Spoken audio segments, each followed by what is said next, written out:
국방 FM 국민과 함께 국군과 함께를 듣고 계십니다. 자, 이번에는 치열한 경쟁 시대에 자신을 디자인할 수 있는 책 속의 지혜를 전해드리는 순서입니다. 내 인생의 디자이너. 나우 HRD의 이주연 소장을 연결하겠습니다. 이주연 소장님 안녕하세요. 네, 안녕하세요. 네, 오늘은 어떤 얘기를 나눠볼까요? 네, 혼자 살 수 없는 지금 이 시대에 우리가 누군가와 소통을 해야 한다는 것은 이미 많은 분들이 공감하실 겁니다. 네. 오늘은 진정한 소통에 필요한 것은 감정을 소통하는 것이라고 말하는 책이 있어서 소개하겠습니다. 네. 한국 감성스킬 센터장이자 감정 코치 전문가이신 함규정님의 감정으로 소통하라입니다. 네. 감정으로 소통하라. 이 책에는 어떤 내용이 담겨 있습니까?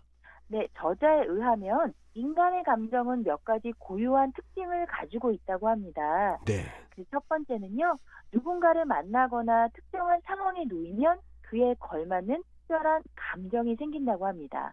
같은 사람을 만나더라도 만난 장소와 시간대에 따라 느끼는 감정의 종류도 달라진다고 합니다. 네. 두 번째는요, 감정을 느끼지 않으려 해도 이성적으로 통제되지 않고 자연스럽게 발생한다고 합니다. 내 감정이지만 감정의 발생 자체를 막을 수 없다고 합니다. 네. 세 번째는 감정이 발생하면 반드시 겉으로 드러난다고 합니다.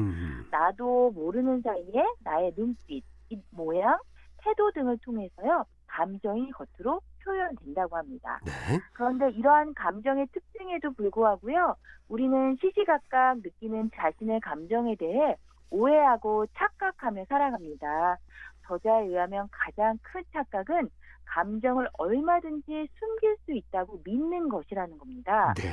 딱 봐도 분명 화가 난 것인데 내가 화났다고? 나 화 안 났어 라고 말을 한다던가, 네.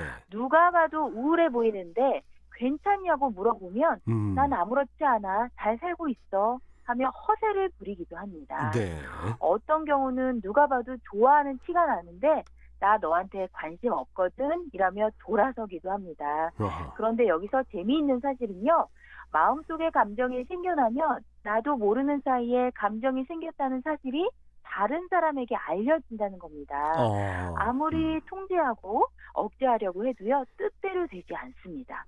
그럼에도 사람들은요, 감정을 얼마든지 감출 수 있다고 생각하고 자기 감정을 상대에게 들키지 않았다고 믿으며 심지어 자신의 감정이 새어나가는 걸 완벽히 찾아냈다고 착각하며 살아간다고 합니다. 뭐 가끔 상대가 그렇게 말해 줄 때가 있죠. 얼굴에 네. 씌어 있는데 라고. 네. 정말 듣고 보니까 감정을 자유롭게 표현한다는 것, 이거 잘 안 되는 것 같은데 참 중요한 거죠. 네. 근데 그동안 우리나라 사람들 특히 이 부분에 참 인색했다는 생각이 드는데, 맞습니다. 네. 그러면 저자는 이러한 부분을 어떻게 말하고 있습니까? 네, 저자는요, 감정을 드러내면 자유로워진다라고 합니다. 하하. 저자에 의하면 긍정적인 감정이든 부정적인 감정이든 자신의 감정을 거의 드러내지 않는 사람은요, 그 감정을 제대로 다스려서 그런 것이라기보다는 감정을 겉으로 드러내는 것을 불편해하거나 자신의 감정을 읽는 능력이 무디기 때문이라고 합니다. 네. 겉으로 표현하지 않거나 스스로 인지하지 못했을 뿐 정작 마음속에는 표현하지 못한 온갖 감정들이 있을 확률이 높다고 합니다. 네. 저자는 현명한 감정 표현을 해야 한다고 하는데, 자신이 느끼는 감정을 꾸며내거나 억지로 감추기보다는 느끼는 감정을 적절히 조절하고 현명하게 드러내는 스킬을 익히는 것이 필요하다고 얘기해 줍니다. 네. 부정적인 감정도 숨기는 것보다는요, 표현하는 게 에너지가 덜 든다고 합니다. 특히 저자는요, 이미 생겨난 감정을 다른 감정으로 덮어서 위장하지 말라고 합니다. 기쁘고 즐겁다면 그 감정을 주변에 표현하며 감정을 나누고 더 즐기라고 하고요. 또한 부당하다고 느낀 상황에서 억지로 미소를 짓지 말라고 합니다. 예를 들어 화가 난 상사 앞이라고 억지로 꾸며낸 미소를 짓지 말고 차라리 그냥 잠자코 있는 게 100번 낫다는 얘기입니다. 어허. 침묵도 일종의 감정 표현이기 때문인데요. 네. 또 조급한데 일부러 쿨한 척 하지 말라고 합니다. 가령 고객이 서류에 최종 사인을 앞두고 망설이고 있는 상황이라면요. 이땐 조급한 마음이 들 텐데 다음번에 하셔도 괜찮습니다 하고 억지로 호탕한 척하지 말고요. 어허. 차라리 오늘 결정 내리시면 정말 좋겠네요 라고 감정과 바람을 표현하는 것이 더 좋다고 저자는 말합니다. 네. 왜냐하면 사람은요, 누구나 마음이 가는 대로 할 때 자유로움을 느낍니다. 감정도 편안하게 드러내고 표현할 때 비로소 자유로워질 수 있습니다. 네. 자신이 느낀 감정을 꽁꽁 싸매고 마음속에 붙들어 놓은 채 속마음과 다른 감정을 겉으로 연기하게 되면 몸과 마음이 온전하기 어렵다고 합니다. 항상 즐겁고 멋지게 사랑하는 것처럼 행동하는 것은 자신의 감정을 힘들게 할 수 있고 이런 행동은 결과적으로 스스로에 대한 감정 노동, 감정 학대도 될 수 있습니다. 대부분의 어른들은 이 얘기 들으면서 왠지 찔리는 느낌이 들 겁니다. 근데 사실 어린이들은 이걸 잘하잖아요. 그렇습니다. 그저 느낌대로 싫으면 싫다는 표정, 좋으면 좋은 표정, 느끼는 게 많습니다. 감정을 감추지 말고 솔직하게 표현하는 것, 이것이 좋다는 것인데 감정을 통해서 소통을 하려면은 표현을 하는 것도 중요하지만은 나와 소통하는 상대방의 감정을 잘 읽는 것도 중요하지 않겠습니까? 네. 여기에 대해서 저자는 어떻게 말하고 있던가요? 네, 저자는요, 소통의 가장 중요한 원칙으로 상대의 감정과 마음을 읽는 것이라고 말하고 있습니다. 네. 상대방의 속마음과 감정을 읽어낼 수 있는 방법이 두 가지가 있는데요. 바로 직접적인 언어로 물어보는 방법과 비언어로 관찰하는 방법입니다. 동양 문화권에서는요, 난 싫어라고 말해도요, 그것이 온전히 싫다는 것인지 예의상 한번 사양한 것인지 다양한 해석이 가능하다고 합니다. 그렇습니다. 특히 한국인들은요, 대화를 하면서 단순히 언어만 가지고 상대방의 뜻을 파악하는 것은 위험하다고 합니다. 네. 상대방의 속마음과 감정을 읽어내기 위해서는 비언어적인 표현의 관찰을 통해서 읽어내게 되면 훨씬 쉽다고 하는데요. 네. 저자가 말하는 비언어적인 표현이라는 것은 표정, 눈의 크기, 코의 주름, 입 모양, 손짓, 발짓, 서 있거나 앉은 자세의 기울기 등일 수 있는데요.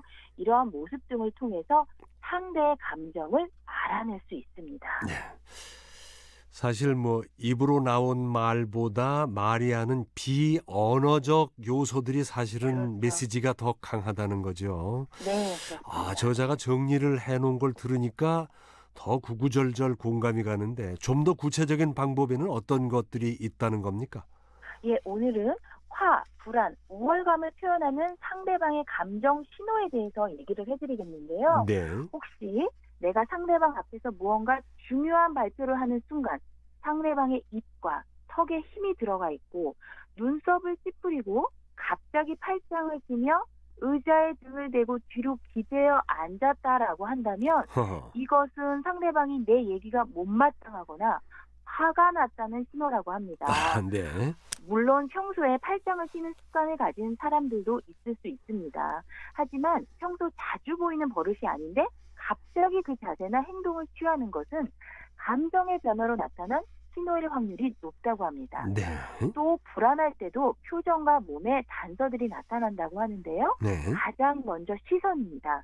시선이 안정적으로 움직이지 않고 불안정적으로 흔들리거나 빠르게 이동한다면 상대방의 마음이 편치 않은 상태입니다. 네. 또한 상대방의 눈을 제대로 마주치지 않고 있다면 무언가 들킬까 봐 걱정하고 있거나 숨기고 싶은 것이 있을 확률이 높다고 합니다. 그거 참 재밌네요. 네. 그러면은 기왕 나온 김에 상대방의 감정을 알아챌 수 있는 신호들이 더 있을 것 같은데 어떤 게 네. 있을까요? 네, 손의 제스처에서도 단서를 찾을 수 있는데요. 두 손을 가만히 두지 못하고 자꾸 쥐어짜거나 두 손바닥을 맞대고 반복해서 비빈다면 이 역시 마음이 편치 않음을 나타낸다고 합니다. 이 외에도 자신의 팔뚝이나 허벅지 등을 쓰다듬거나 죄송한데 이거 다시 할게요. 네. 자신의 팔뚝이나 허벅지 등을 쓰다듬는 것도 불안해서 빠져나오고자 스스로를 안정시키려는 행동이라고 합니다. 허허. 세 번째 단서로는요, 의자에 앉은 자세인데요. 네. 의자에 앉아 있거나 바닥에 앉아 있을 때 얼마나 긴장을 하고 경직되어 있느냐에 따라 불안함의 정도를 읽어낼 수 있습니다. 음흠. 예를 들어 의자에 앉아 상대방의 몸이 긴장감이 없이 의자 등받이에 편안하게 기대어져 있다면 마음이 안정되어 있고 편안하다고 볼 수 있습니다. 어허. 반면 상대방이 의자 끄트머리에 엉덩이만 걸치고 앉아 있거나 등받이에 기대지 않고 허리를 꼿꼿이 세우고 있다면 긴장하고 있다는 뜻이라고 합니다. 허허. 그만큼 불편한 자리거나 부담스러운 자리일 확률이 높다고 합니다. 네.